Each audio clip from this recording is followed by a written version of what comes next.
السلام علیکم ورحمۃ اللہ وبرکاتہ۔ اللہ سبحانہ تعالیٰ نے ہمیں پیدا کیا اور ہمیں ہمارا دین، زندگی گزارنے کا طریقہ اسلام عطا کیا۔ اسلام میں دو بڑی اہم چیزیں ہیں، ایک ہے اللہ کے حقوق جن میں ہمارا ایمان، عبادات وغیرہ آتے ہیں، اور دوسرے ہیں بندوں کے حقوق جن میں ہمارے معاملات اور اخلاق وغیرہ آتا ہے۔ الحمدللہ جب ہم اپنے آپ کو مسلمان کہتے ہیں تو ہم اللہ پر ایمان رکھتے ہیں، رسولوں پر ایمان رکھتے ہیں، کتابوں پر ایمان رکھتے ہیں، فرشتوں پر ایمان رکھتے ہیں، آخرت پر ایمان رکھتے ہیں، ان سب چیزوں کو ہم مانتے ہیں۔ پھر اس کے بعد یہ کہ ہم یہ ضرور سمجھتے ہیں کہ ہمارے لیے نماز پڑھنا بھی ضروری ہے، رمضان آتا ہے تو ایک ہلچل مچ جاتی ہے، روزے رکھتے ہیں، زکوٰۃ بھی دیتے ہیں، کیونکہ ہمیں معلوم ہے کہ اگر زکوٰۃ نہ دی تو بہت کبیرہ گناہ ہوگا اور بہت سخت پکڑ ہوگی۔ پھر ہم اپنی استطاعت کے مطابق حج وغیرہ بھی کر لیتے ہیں، لیکن جب بندوں کے ساتھ ڈیلنگ کا معاملہ آتا ہے تو ہم اکثر فیل ہو جاتے ہیں، اور شیطان ہمارے لیے انسانوں کے ساتھ معاملہ کرنے کو بہت مشکل بنا دیتا ہے۔ وہ معاملہ چاہے ہمارے قریبی لوگوں کے ساتھ ہو یا دور کے لوگوں کے ساتھ، ہم ان کے ساتھ ڈیل کرتے ہوئے بہت جلد پیشنس لوز کر جاتے ہیں، اور اعلیٰ ترین اخلاق جو کہ پسندیدہ ہے، جس کی تکمیل کے لیے، جس کو پورا کرنے کے لیے رسول اللہ صلی اللہ علیہ وسلم کو بھیجا گیا، آپ نے فرمایا کہ انما بعثت لاتمم مکارم الاخلاق، مجھے اس لیے بھیجا گیا ہے کہ میں مکارم الاخلاق یعنی اخلاق کی اعلیٰ اقدار کی تکمیل کروں۔ اور پھر آپ خود بھی بہترین اخلاق کے مرتبے پر فائز تھے، جس کی گواہی قرآن مجید نے دی، انک لعلی خلق عظیم، کہ آپ اخلاق کی بلندیوں پر فائز ہیں۔ یہ اللہ تعالیٰ کی گواہی ہے نبی صلی اللہ علیہ وسلم کے اخلاق کے بارے میں۔ اب سوال یہ پیدا ہوتا ہے کہ ہم آپ کی امت ہیں تو پھر ہمارے اندر وہ اخلاق کیوں نہیں جو اخلاق پیدا کرنے کے لیے نبی صلی اللہ علیہ وسلم دنیا میں تشریف لائے تھے؟ تو اس لیے وقتاً فوقتاً بہت ضروری ہے کہ ہم اپنی عادات کا، اپنے اخلاق کا جائزہ لیتے رہیں کہ کیا اپ ٹو دا مارک ہے، اپ ٹو دا اسٹینڈرڈ ہے یا نہیں، کہاں کمی ہے، کہاں مزید ضرورت ہے کہ ہم اپنی عادتوں کو امپروو کریں، کیونکہ اخلاق کا لفظ جو ہے وہ خلق سے ہے۔ ایک انسان کی فزیکل باڈی ہے اور ایک انسان کے اعمال ہیں، اور انسان کی گفتگو ہے، انسان کے دیکھنے کا انداز ہے، انسان کے چلنے کا انداز ہے، اس کی عادات ہیں۔ تو ہمیں اپنی عادات کا ضرور جائزہ لینا ہے کہ ہم کہاں کھڑے ہیں۔ تو سب سے پہلی بات یہ کہ اللہ سبحانہ وتعالیٰ کو یہ بات بہت پسند ہے، وہ لوگ اللہ کے محبوب بندے ہوتے ہیں کہ جن کے اخلاق اچھے ہوتے ہیں۔ اچھے اخلاق والے بندوں کے بھی محبوب ہو جاتے ہیں، فرشتوں کے بھی محبوب ہو جاتے ہیں، اور اللہ کے بھی محبوب بن جاتے ہیں۔ تو وہ چیز جو انسان کو اتنے بڑے درجے پر لے جائے کہ اللہ کی محبت بھی اس کو مل جائے اور بندے بھی اسے پسند کریں، تو وہ چیز ہمیں اپنے اندر کتنا ضروری ہے کہ ہم اس کو پیدا کریں۔ اس سلسلے میں ہم دیکھتے ہیں کہ رسول اللہ صلی اللہ علیہ وسلم نے فرمایا، بلا شبہ اللہ عز و جل مہربان ہے، مہربانی اور بلند اخلاق کو پسند کرتا ہے۔ یعنی اللہ تعالیٰ خود مہربانی کرنے کو پسند کرتا ہے، اور وہ کیا چاہتا ہے کہ اس کے بندے بھی ایک دوسرے پر مہربانی کریں، اور اس کے گھٹیا پن سے نفرت کرتا ہے۔ یعنی اللہ تعالیٰ گھٹیا اخلاق سے نفرت کرتا ہے، صرف یہ نہیں کہ اعلیٰ اخلاق کو پسند کرتا ہے بلکہ گھٹیا اخلاق کو ناپسند بھی کرتا ہے۔ تو اس لیے بہت ضروری ہے کہ ہم ان چیزوں سے بچیں جو اللہ تعالیٰ کو ناپسند ہیں۔ اب دیکھیں، بندوں سے جب ہم محبت کرتے ہیں تو ہمارا دل چاہتا ہے کہ وہ بھی ہم سے محبت کریں، اور اس کے لیے پھر ہم ایسے کام کرتے ہیں جو ان کی نظروں میں اچھے ہوں۔ پھر اسی طرح ایک اور روایت میں آتا ہے، اسامہ بن شریک کہتے ہیں، ہم نبی صلی اللہ علیہ وسلم کے پاس بیٹھے ہوئے تھے، گویا ہمارے سروں پر پرندے بیٹھے ہوں، یعنی اتنا پن ڈراپ سائلنس تھا، ہم میں سے کوئی بھی باتیں نہیں کر رہا تھا۔ یعنی آپ کی مجلس میں بہت ادب کے ساتھ، خاموشی کے ساتھ بیٹھے ہوئے تھے۔ اچانک آپ کے پاس کچھ لوگ آئے اور انہوں نے پوچھا کہ اللہ کے بندوں میں سے اللہ کے نزدیک کون سب سے زیادہ محبوب ہے، یعنی اللہ تعالیٰ کس کو سب سے زیادہ پسند کرتے ہیں؟ آپ نے فرمایا جو سب سے اچھے اخلاق والے، وہ اللہ تعالیٰ کے پسندیدہ ہیں۔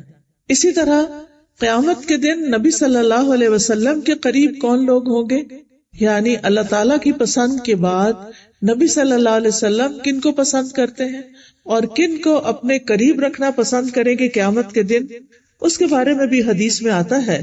رسول اللہ صلی اللہ علیہ وسلم نے فرمایا، بے شک قیامت کے دن میرے نزدیک تم میں سے سب سے زیادہ محبوب اور قریب بیٹھنے والے لوگ وہ ہیں جو بہترین اخلاق والے، یعنی نبی صلی اللہ علیہ وسلم کے قریب بھی وہ لوگ بیٹھیں گے جن کے اخلاق سب سے اچھے ہوں گے۔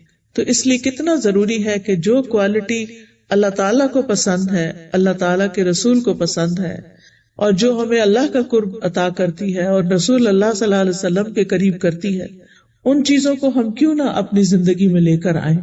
ایک اور روایت میں آتا ہے، عبداللہ ابن عمر سے روایت ہے کہ رسول اللہ صلی اللہ علیہ وسلم سے پوچھا گیا، یا رسول اللہ صلی اللہ علیہ وسلم، کون سے لوگ افضل ہیں، بہترین لوگ کون ہیں؟ آپ نے فرمایا، ہر مخموم القلب اور سچی زبان والا۔ صحابہ نے کہا، ہم سچی زبان والے کو تو پہچانتے ہیں، مخموم القلب سے کیا مراد ہے؟ آپ نے فرمایا، ایسا دل جو ڈرنے والا اور صاف ہو، اس میں گناہ، بغاوت، خیانت اور حسد نہ ہو۔ اللہ تعالیٰ ایسے بندوں کو پسند کرتے ہیں جو زبان کے بھی سچے ہوں اور جن کا دل صاف ہو۔ صاف دل کے لوگ، دلوں میں بغض اور حسد اور بغاوت اور خیانت، دھوکہ بازی یہ نہ ہو۔ پھر یہ بھی یاد رکھیے کہ اچھا اخلاق جو ہے وہ جنت میں لے جانے والی صفت ہے۔ ابو ہریرہ کہتے ہیں کہ رسول اللہ صلی اللہ علیہ وسلم نے فرمایا، تم جنت میں داخل نہیں ہو سکو گے جب تک ایمان نہ لاؤ، اور تم ایمان نہیں لا سکتے جب تک کہ آپس میں محبت نہ کرو۔ کیا میں تمہیں ایسی بات نہ بتاؤں کہ جب تم اس پر عمل کرو گے تو تمہارے درمیان محبت پیدا ہو جائے گی؟ آپس میں سلام کو عام کرو، یعنی اچھے اخلاق کی پہلی نشانی کیا ہے محبت پیدا کرنے کی؟ کہ سلام کو خوب عام کیا جائے۔ ہم میں سے ہر کوئی یہ چاہتا ہے، ہم میں سے ہر کوئی یہ پسند کرتا ہے کہ ہم جنت میں جائیں، اس کا شوق بھی رکھتا ہے، لیکن جنت میں جانے والوں کی کوالٹیز کیا ہیں، کون سے لوگ جنت میں جانے کے لیے سوٹیبل ہیں، یہ ہمیں معلوم نہیں ہوتا، اور کون سی چیزیں جنت میں جانے کے لیے رکاوٹ بن جاتی وہ بھی پتہ ہونی چاہیے۔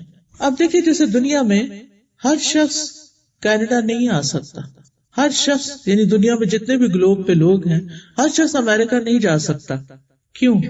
اس کے لیے ویزا چاہیے ہوتا ہے، اور جو ویزا آپ اپلائی کرتے ہیں تو اس کے لیے کچھ کوالیفیکیشن چاہیے ہوتی ہے۔ آپ میں سے جو لوگ امیگریشن لے کر یہاں پر آئے ہیں وہ جانتے ہیں کہ آپ سے کتنے سوال کیے گئے، آپ کی کون کون سی چیزیں دیکھی گئی، اور اگر وہ پوری نہیں تھی تو پھر کیا کیا گیا۔ جن لوگوں کی نہیں، ان کا ویزا ریجیکٹ ہو گیا، وہ نہیں آ سکے کیونکہ وہ کوالیفائی نہیں کرتے تھے۔ اسی طرح آپ کہیں جاب کرنا چاہتے ہیں تو آپ کے لیے کیا ضروری ہوتا ہے، کیا کریں؟ کوالیفیکیشن کو میٹ کریں۔ جنت میں جانے کے لیے بھی کچھ کوالیفیکیشن ضروری ہے، اگر وہ نہیں ہے تو جنت میں نہیں جا سکتے، کیونکہ جنت میں سلیکٹڈ لوگ جائیں گے۔ اللہ سبحانہ تعالیٰ اس دنیا میں بندوں کو مختلف قسم کے ٹیسٹ میں ڈال کر یہ دیکھ رہے ہیں کہ کون کوالیفائی کرتا ہے جنت میں جانے کے لیے اور کون نہیں کرتا۔ اب وہ کون سی چیزیں ہیں کہ جو ہمارے اندر ہونی چاہیے تاکہ پھر ہمیں جنت کے لیے اجازت ملے، کیونکہ اللہ تعالیٰ فرماتے ہیں جنت کو کہ انتی رحمتی، اے جنت تو میری رحمت ہے، ادخل بک من اشاء، تم میں سے جس کو میں چاہوں گا جنت میں داخل کروں گا۔ یعنی جنت کے اندر کوئی اپنی مرضی سے نہیں جا سکتا جب تک اللہ کا اذن نہ ہو، اور اللہ تعالیٰ جس کو پسند کریں گے اس کو جنت میں بھیجیں گے۔ لہذا بہت ضروری ہے کہ ہم وہ کام کریں اس زندگی کے اندر جن کی وجہ سے ہم اللہ کے پسندیدہ بندے بن جائیں، اور ان میں سے اہم ترین چیز کیا ہے؟ اچھا اخلاق۔ نبی صلی اللہ علیہ وسلم نے فرمایا 3 قسم کے لوگ جنتی ہیں، ان میں سے ایک رحم اور شفقت کرنے والا، جو دوسروں پر مہربان ہو، رحیم ہو۔ دوسرا ہر قرابت دار اور ہر مسلمان کے لیے نرم دل ہو، یعنی رحم اور شفقت کرنے والا اور ہر ایک کے لیے نرم دل ہونا، لوگوں کے لیے سختی نہ کرنا۔ پھر اسی طرح مومن کے لیے ایک مضبوط دیوار کی طرح ہے، ان کا آپس کا تعلق رحماء بینہم ہے کہ وہ ایک دوسرے کے لیے بہت مہربان ہوتے ہیں، وہ ایک جسم کی طرح ہوتے ہیں کہ جب جسم کا ایک حصہ تکلیف میں ہوتا ہے تو باقی بھی جسم اس کا ساتھ دیتا ہے. یعنی مسلمانوں کی آپس کی بانڈنگ ایسے ہی ہے جیسے ہمارے پورے جسم کی بانڈنگ آپس میں، ان میں سے کوئی چیز الگ تو نہیں ہے نا، سارا جسم ایک دوسرے کے ساتھ کنیکٹڈ ہے، جڑا ہوا ہے. تو اس سے پتہ چلتا ہے کہ مومن جو ہوتے ہیں وہ بھی ایک باڈی کی طرح ہوتے ہیں، آپس میں جڑے ہوئے ہوتے ہیں. اگر کسی ایک کو تکلیف پہنچتی ہے تو دوسرے بھی تکلیف محسوس کرتے ہیں. تو اس لیے بہت ضروری ہے کہ ہم اچھے اخلاق کو اپنی زندگی میں لائیں. ابو ہریرہ سے روایت ہے کہ رسول اللہ صلی اللہ علیہ وسلم نے فرمایا، تم لوگ ایک دوسرے سے حسد نہ کرو، جیلس نہ ہو. جیلس ہونے کا کیا مطلب ہے کہ جب کسی کو کوئی نعمت ملے، کوئی چیز ملے تو انسان کیا کہے، انسان خوش ہونے کی بجائے تکلیف محسوس کرے. اب یہ نیکسٹ ٹائم آپ نے اپنے اوپر چیک رکھنا ہے کہ آپ کی کسی بہن کو کچھ مل گیا، بھائی کو کچھ مل گیا، کوئی نعمت اللہ نے دنیا کی دی، آپ خوش ہوئے یا نہیں ہوئے. اگر آپ اس پر خوش ہیں کہ الحمدللہ دوسرے کو اچھی چیز مل گئی ہے، مجھے بہت اچھا لگ رہا ہے، اور یہ صرف زبانی کلامی نہیں، آپ نے اپنے دل کا جائزہ لینا ہے کہ آپ کیا محسوس کر رہے ہیں، کسی کی نعمت پر آپ کیا محسوس کرتے ہیں. کسی نے اچھی گاڑی لے لی، کسی نے اچھا گھر بنا لیا، آپ کو کیسا لگا؟ جبکہ آپ کے پاس ویسی گاڑی نہیں یا آپ کے پاس ویسا گھر نہیں، تو آپ کے دل میں افسوس اور غم آیا یا خوشی آئی؟ اگر آپ کے دل میں تکلیف ہو رہی ہے کہ اس کو کیوں مل گیا ہے، اور پھر مزید تمنا یہ کہ چلا جائے اس سے، کسی طرح کسی مصیبت میں پھنس جائیے، تو یاد رکھیے یہ جنت میں جانے والوں کی خوبی نہیں ہوتی. تو آپ نے فرمایا کہ ایک دوسرے سے حسد نہ کرو، نہ ہی ایک دوسرے کے خلاف ریٹ بڑھاؤ. جیسے وہ آکشن ہوتی ہے نا کہ ایک کہتا ہے میں اتنے کا لوں گا، دوسرا کہتا ہے میں اتنے کا لوں گا، اور وہ اس کا سودا توڑا دیتا ہے. فرمایا نہ ہی ایک دوسرے سے بغض رکھو، نفرتیں دل میں پال کے نہ رکھو، نہ ہی ایک دوسرے سے منہ موڑو. اور تم میں سے کوئی کسی کی بیع پر بیع نہ کرے. نہیں، کسی نے کوئی سودا کر لیا ہے، مثلا کوئی کسی شاپ میں کھڑا ہے اور اس نے کوئی چیز خریدی ہے، تو ادھر سے آپ پہنچ گئے، آپ کہتے کتنے کی لیا؟ اتنے کی. اچھا چلو میں اتنے دیتا ہوں، مجھے دے دو. یہ نہیں ہونا چاہیے. اسی طرح اگر کسی نے کہیں رشتے کی بات ڈالی اور آپ کو پتا ہے کہ رشتے کی بات چل رہی ہے، تو بیچ میں انٹرفیئر کر کے اپنا رشتہ نہ ڈال دیں، پہلے وہاں ہاں یا نہ ہونے دیں. فرمایا اور اے اللہ کے بندو، بھائی بھائی بن جاؤ. مسلمان مسلمان کا بھائی ہے، وہ نہ اس پر ظلم کرتا ہے اور نہ اسے ذلیل کرتا ہے، اور نہ اس سے جھوٹ بولتا ہے، اور نہ ہی اسے حقیر سمجھتا ہے. کیا کیا نہیں کرنا؟ کسی پر کیا نہیں کرنا؟ ظلم نہیں کرنا، شاباش. کسی کو ذلیل نہیں کرنا، ویری گڈ. کسی سے جھوٹ نہیں بولنا، کسی کو حقیر نہیں سمجھنا. یہ باتیں یاد رہنی چاہیے، ٹھیک ہے؟ اسی لیے میں دوبارہ دہرا رہی ہوں کہ آپ کو یاد ہو جائے. کسی کے ساتھ ظلم و زیادتی نہیں کرنی، کسی کو ذلیل نہیں کرنا، بے عزت نہیں کرنا، کسی سے جھوٹ نہیں بولنا، کسی کو حقیر نہیں سمجھنا. آپ صلی اللہ علیہ وسلم نے اپنے سینے پر اشارہ کرتے ہوئے فرمایا 3 مرتبہ، تقوی یہاں ہے، تقوی یہاں ہے، تقوی یہاں ہے. کسی آدمی کے برا ہونے کے لیے یہی کافی ہے کہ وہ اپنے مسلمان بھائی کو حقیر سمجھے. کسی انسان کے برا ہونے کے لیے یہی کافی ہے کہ وہ دل میں کسی اور کو اپنے سے چھوٹا سمجھے، کسی سے بے وقوف ہے، اس کو تو کچھ عقل نہیں، اور یعنی برے برے خیالات اس کے بارے میں رکھے. پھر فرمایا ایک مسلمان دوسرے مسلمان پر پورا پورا حرام ہے، اس کا خون، اس کا مال اور اس کی عزت و آبرو. یہ 3 چیزیں حرام ہیں، مال، خون اور عزت و آبرو. تو بعض اوقات لوگ کسی کو قتل تو نہیں کرتے، خون حرام ہے، چوری بھی نہیں اس کی کرتے، لیکن اس کی بے عزتی بہت کر دیتے ہیں، اور یہ بہت عام ہوتا ہے. اور ہم سمجھتے ہیں کہ شاید یہ گھر سے باہر کرنے کا کوئی کام ہے.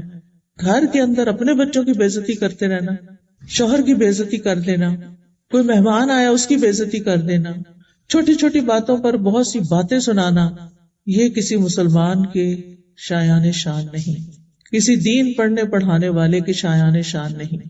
آپ کسی سے بھی اختلاف کر سکتے ہیں لیکن ڈس ریسپیکٹفل نہیں ہونا. یعنی یہ نہیں ہو سکتا کہ ہر بات آپ کی دوسرے کے موافق اور دوسرے کی آپ کے موافق ہو. بہت دفعہ ایسے ہوتا ہے اور ہم آزمائے بھی جاتے ہیں.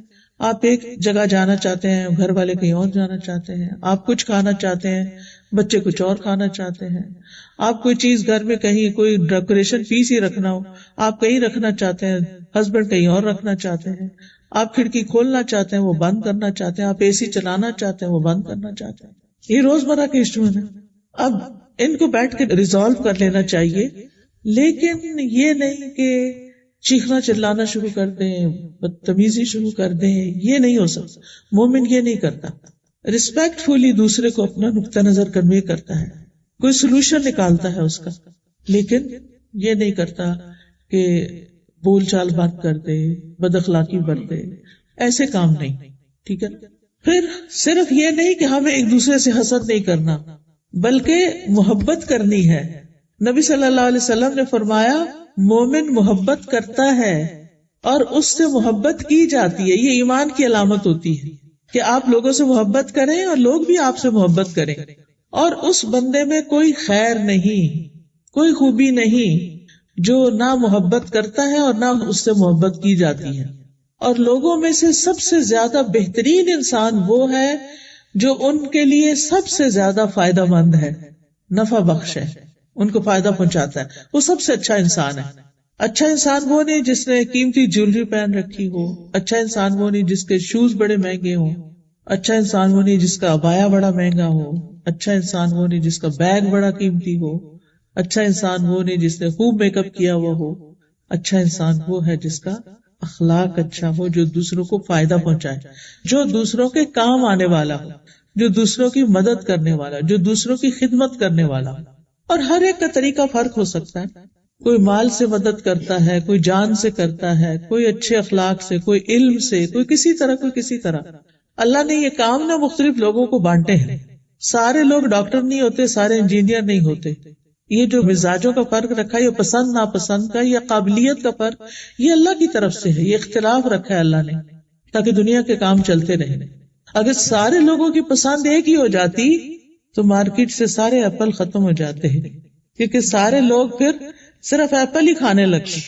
تو اب آپ دیکھیے گھر میں بھی فروٹ آتا نا، کوئی بچہ کیلا پسند کرتا ہے، کوئی انگور پسند کرتا ہے. اب آپ اس پہ الجھے نہیں کہ یہ کیا مسئلہ ہے، میں کیا کیا لے کر آؤں، کبھی کوئی کچھ کہتا کوئی کچھ نہیں. یہ اچھی بات ہے. اگر سارے ایک ہی چیز چاہتے ہوتے تو ایک چیز کے پیچھے سب لگ جاتے اور باقی چیزیں پڑی رہتی. تو یہ اختلاف اس دنیا کی رونق ہے، زینت ہے. اس کو انجوائے کرنا چاہیے، اس کے فائدے سوچنے چاہیے، نہ کہ اس کے پیچھے جھگڑے شروع کر دینے چاہیے.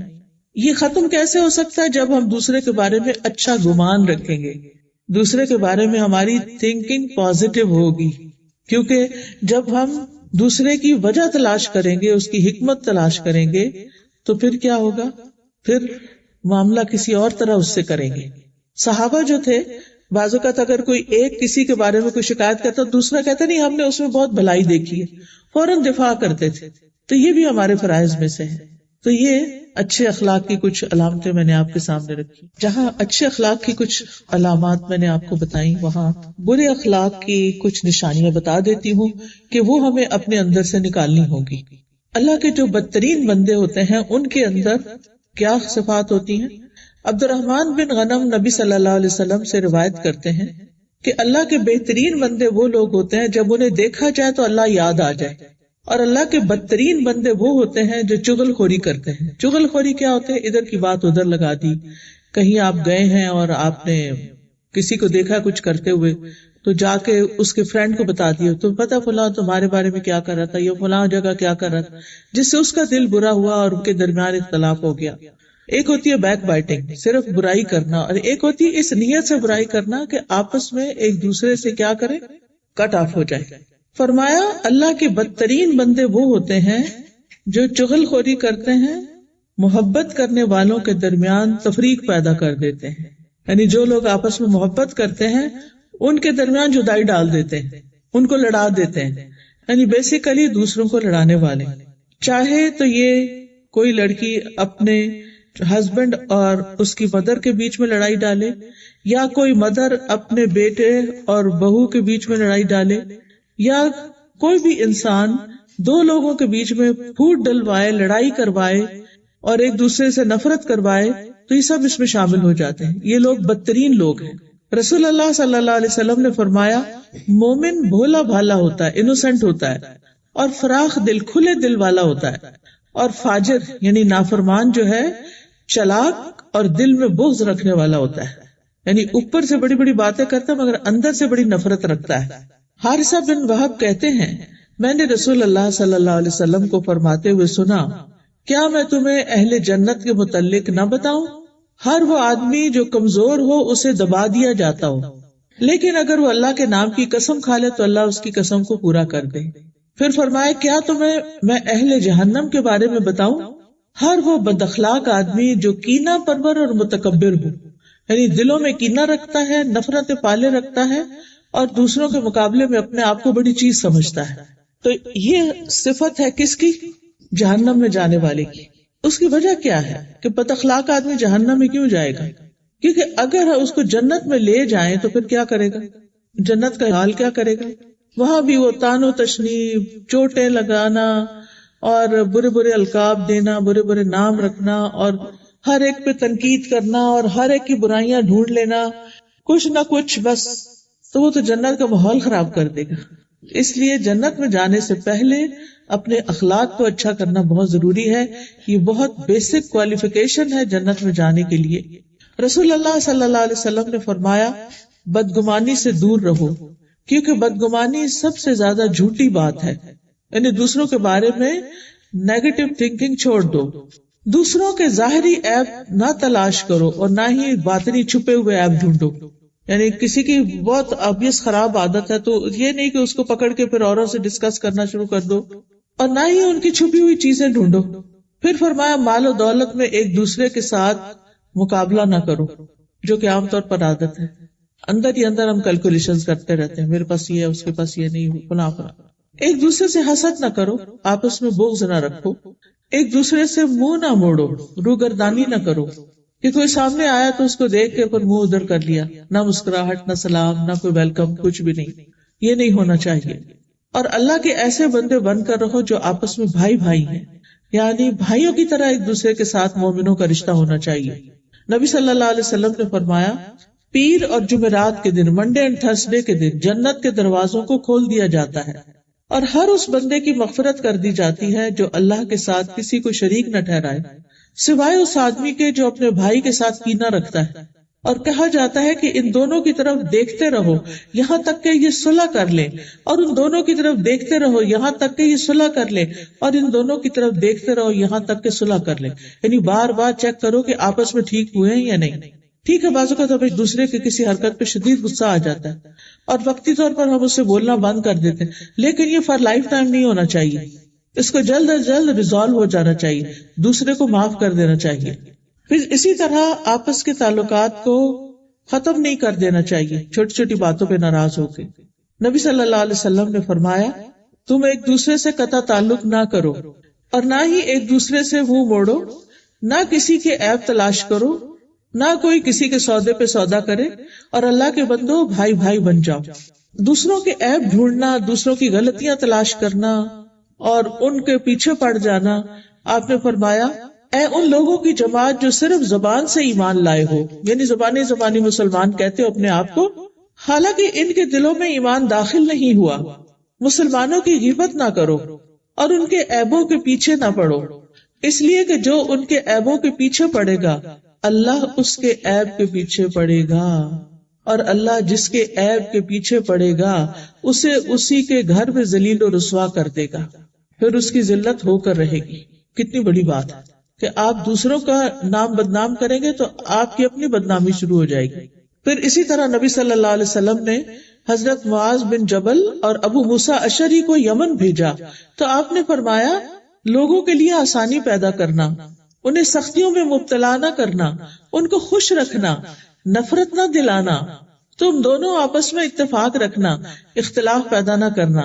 یہ دونوں صحابی تھے، ایک علاقے میں بھیجے گئے وہاں کی گورننس کے لیے، لیکن ان کو نبی صلی اللہ علیہ وسلم نے جو تعلیم دی، جو تلقین کی، وہ کیا تھی کہ لوگوں کے لیے آسانی پیدا کرنا، ان کو مشقت میں نہیں ڈالا، تکلیف میں نہیں ڈالنا. بعض لیڈرز ایسے ہوتے ہیں کہ جو سمجھتے ہیں کہ ہم بہت ڈسپلنڈ ہیں، لیکن ڈسپلن کے نام پر لوگوں کی زندگی حرام کر دیتے ہیں، تو اس سے بھی بچنے کی ضرورت ہے. اور پھر یہ کہ لوگ جو اکٹھے مل کر کام کر رہے ہوں وہ آپس میں اختلاف نہ کریں، یعنی ایک دوسرے سے اگر رائے مختلف ہو بھی گئی ہے لیکن ایک دوسرے کے پیچھے نہ پڑ جائیں، آپس میں اتفاق اور پیار محبت سے آگے بڑھیں. پھر اسی طرح دوسرے کے ساتھ دشمنی نہ رکھیں، دوسرے کی عزت پامال نہ کریں، پھر اسی طرح کسی کی برائی کو یاد نہ رکھیں، کسی کی برائی یاد نہ رکھیں، اس کے برعکس کیا یاد رکھیں؟ اچھی باتیں اس کی، تو ایمان کی علامت ہے۔ احنف بن قیس کہتے ہیں میں نے کبھی اس شخص کو کسی کی برائی سے یاد نہیں کیا جو میرے پاس سے اٹھ کے گیا ہوں۔ سبحان اللہ۔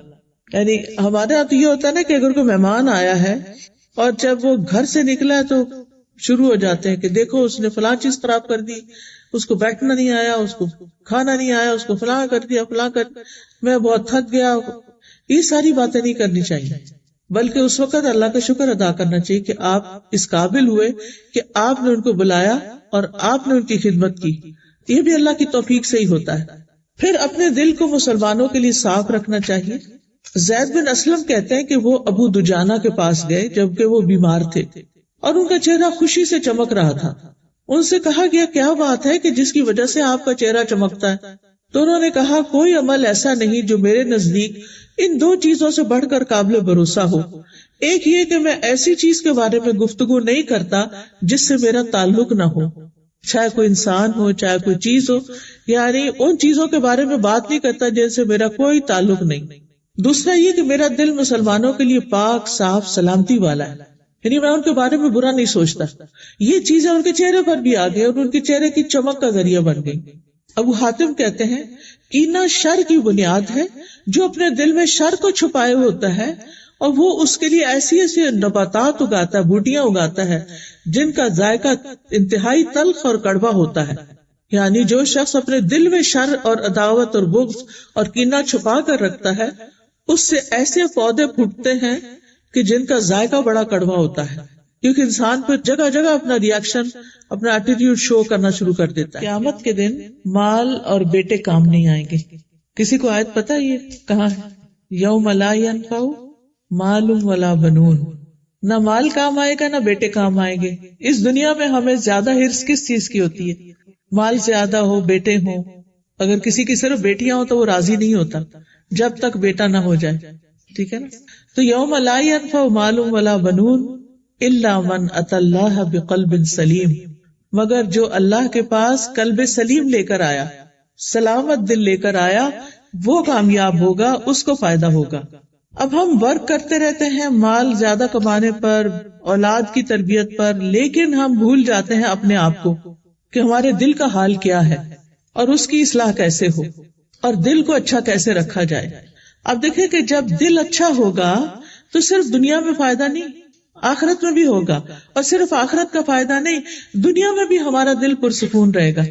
ایک ہمارے اندر کامنس ہوگی، ایک سکون ہوگا، ایک خوشی ہوگی، اطمینان ہوگا، کوئی انزائٹی نہیں، کوئی ڈپریشن نہیں، کوئی خوف نہیں، کچھ نہیں، سکون ہی سکون، کیونکہ وہ قلب سلیم ہے، سلامت دل ہے۔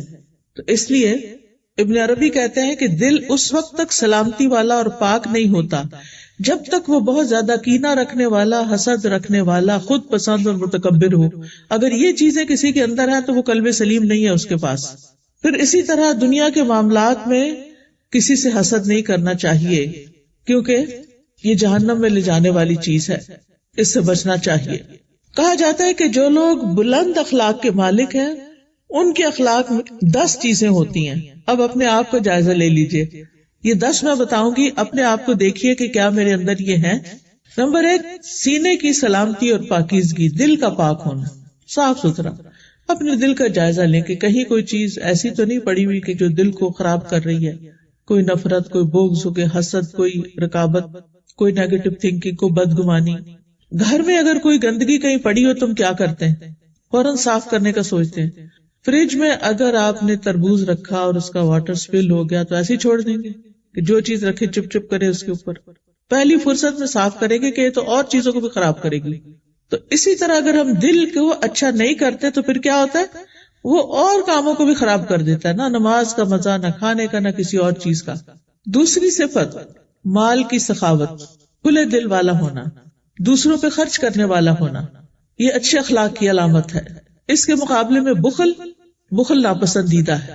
پھر اسی طرح آپ دیکھیں، تیسری چیز ہے زبان کی سچائی، چوتھی چیز ہے انکساری، نفس کی انکساری، نفس کی انکساری میں کیا آتا ہے کہ انسان اپنی غلطیوں کو دیکھنے والا ہو اور کیا نہ کرے، دوسروں کی غلطیوں کو معاف کرنے والا ہو. پھر آپ دیکھیے اگلی چیز ہے سختی میں صبر کرنا. سختی میں صبر کرنا. جب ہمارے اوپر کوئی تکلیف آتی ہے تو کیا ہم صبر سے کام لیتے ہیں یا نہیں لیتے، یا فوراً اپنا ری ایکشن شو کرتے ہیں، فوراً کچھ نہ کچھ بات بناتے ہیں. پھر اگلی چیز اچھے اخلاق کی علامت ہے تنہائی میں رونا، اپنی غلطیوں کو یاد کر کے، لوگوں کے سامنے نہیں. بعض اوقات ہماری زندگی میں کوئی مشکل ہوتی ہے تو ہمارے کے آگے رونے بیٹھ جاتے ہیں. نہیں، اکیلے میں بیٹھے اللہ کے آگے روئیں، اللہ کو اپنے غم کی داستان سنائیں. پھر ہے لوگوں کے لیے خیر خواہی کرنا، ہر ایک کے لیے خیر چاہنا، اچھے مشورے دینا. پھر ہے مومنوں کے لیے رحم دل ہونا، کوئی پسندیدہ ہے یا نہیں، ہر ایک کے لیے اچھا سوچنا. پھر فنا ہونے کے بارے میں غور و فکر کرنا کہ ایک دن ختم ہو جانا ہے، ہمیشہ دنیا میں نہیں رہنا، اس لیے جو اللہ تعالیٰ کے احکامات ہیں ان پر میں پورا اتروں. کیونکہ آپ دیکھیے کہ جب ہم اپنی آخرت کو یاد کرتے ہیں نا تو پھر کیا ہوتا ہے، ہم ہر چیز کرنے کو تیار ہو جاتے ہیں. مثلاً ہماری بہنوں کو پردہ کرنا بہت مشکل لگتا ہے، صحیح ڈریس پہننا مشکل لگتا ہے، سر ڈھانکنا مشکل لگتا ہے. اگر مسجد میں ڈھانک بھی لیں گے تو مال میں جا کے اتار دیں گے، جاب ورک پلیس پر اتار دیں گے. اللہ تو ہر جگہ دیکھتا ہے، یہ صرف مسجد میں دیکھتا ہے؟ کہاں دیکھتا ہے؟ ہر جگہ دیکھتا ہے.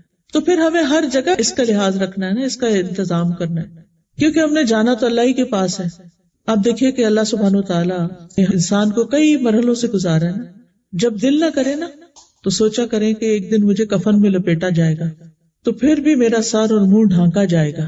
کوئی مردہ ایسا نہیں ہوتا کہ جس کو مرنے کے بعد کفن نہ دیا جائے، کہ کہیں نہیں ہم ایسے ہی دفنا دیتے ہیں، اس کو کیا کرنا ہے، کپڑا ضائع ہوگا. نہیں، اس کو لپاٹ کے. اور اس میں آپ دیکھیے کہ یہاں اگر جب گھروں میں ڈیتھ ہو جاتی ہے، مجھ سے زیادہ آپ لوگ جانتے ہیں کہ جب عملہ آتا ہے تو وہ جو ڈیڈ باڈی ہے اس کو کیسے لے کے جاتا ہے، کیسے کور کرتے ہیں، پورا ریپ کر کے اس کے بعد اس کو باقاعدہ بند کرتے ہیں اس باکس. یعنی اس کو یہ نہیں کہ صرف ریپ کرتے ہیں، ریپ کر کے تو جس لفافے پہ ڈالتے ہیں اس کو پورا بند کر دیتے ہیں، پوری زپ بند کر دیتے ہیں. وہ دن بھی آنا ہے نا جب پوری زپ بند ہوگی، تو اس سے پہلے ہی کیوں نہ ہم ایسا لباس پہنے کہ جو با پردہ ہو.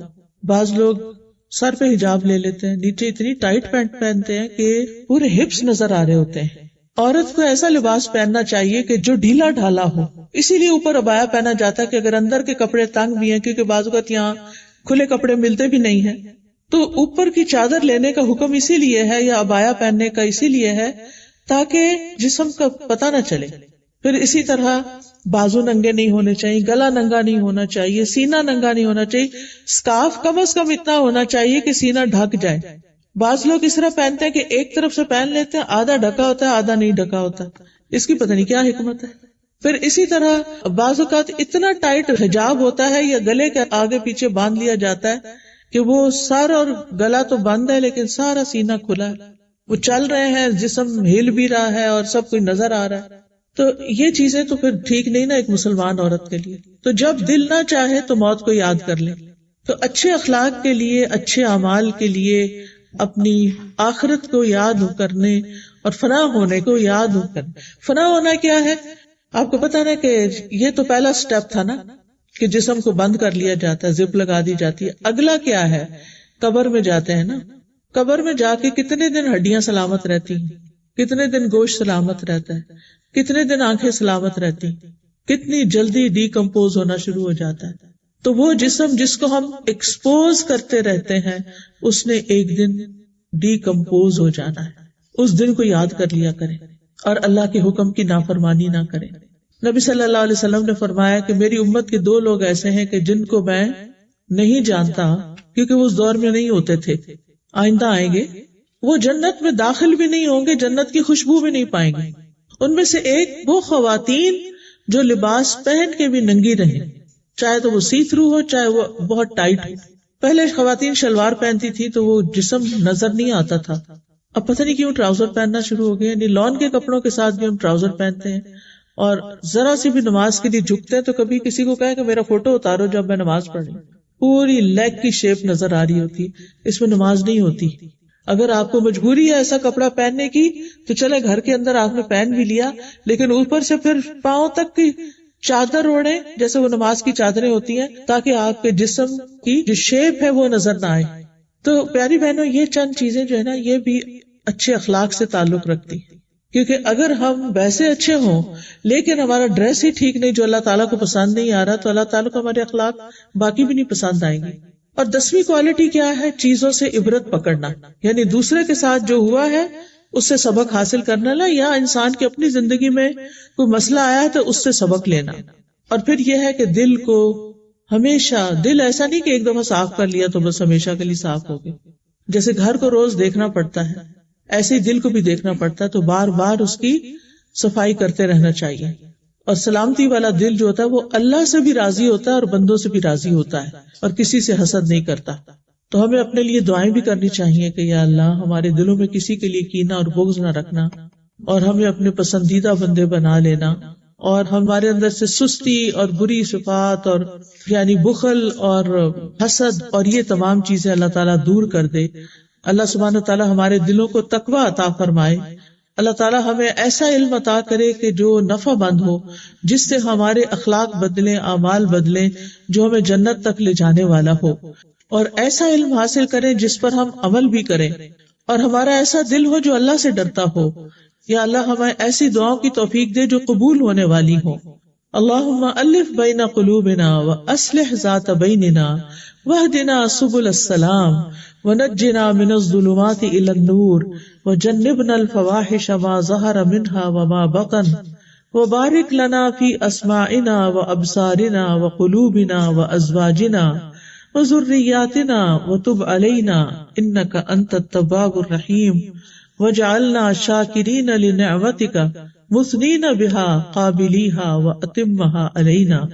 اے اللہ ہمارے دلوں میں الفت پیدا کر دے، ہمارے آپس کے معاملات کی اصلاح کر دے، ہمیں سلامتی کے راستوں کی طرف رہنمائی دے دے، ہمیں اندھیروں سے نجات دے دے، ہمیں نور کے رستے پر لے آ، ہمیں تمام ظاہری اور چھپی بدکاریوں سے محفوظ رکھ، ہمارے کانوں، آنکھوں، دلوں، ازواج اور بچوں میں برکتیں عطا فرما، ہماری توبہ قبول فرما. بے شک تو بہت زیادہ توبہ قبول کرنے والا ہے، اور ہم پر اپنی رحمت فرما، تو بہت رحم فرمانے والا ہے. ہمیں اپنی نعمتوں کا شکر ادا کرنے والا بنا، اور نعمتوں کو اپریشیٹ کرنے والا بنا، اور ان نعمتوں کو ہم پر کامل کر دے. یا اللہ تمام بیماروں کو صحت عطا فرما، تمام دکھی لوگوں کی دکھ دور فرما. جتنی بہنیں اس مجلس میں آئی ہیں ان کا آنا قبول فرما، انہیں اپنا پسندیدہ بنا لے. یا اللہ اس بلڈنگ میں اپنی خیر و برکت ڈال دے. جنہوں نے اس کا انتظام کیا ہے اللہ ان سب کو بہترین جزائے خیر عطا فرما. ربنا تقبل منا انک انت السمیع العلیم وتب علینا انک انت التواب الرحیم. وصلی اللہ تعالی علی خیر خلقہ محمد وعلی آلہ واصحابہ واہل بیتہ اجمعین برحمتک یا ارحم الراحمین.